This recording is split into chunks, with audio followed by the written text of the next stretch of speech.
প্রধানমন্ত্রী তারেক রহমান বগুড়া ৬ আসন ছেড়ে দেয়ায় সেখানে উপনির্বাচনের প্রস্তুতি শুরু হয়েছে। আলোচিত কন্টেন্ট ক্রিয়েটর হিরো আলম এবার জামায়াত ও এনসিপির প্রার্থী হয়ে নির্বাচনে অংশ নিতে চান।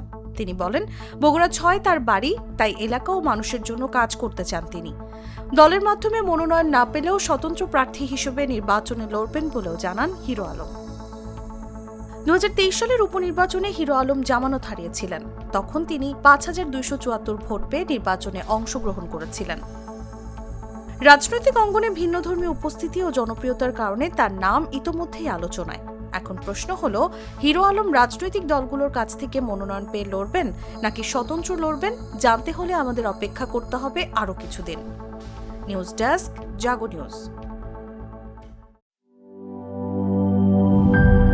গুড লাক পেনের সফট অয়েল বেসড ইঙ্ক দেয় নিখুঁত লেখার আত্মবিশ্বাস। Good luck pen. Make your luck.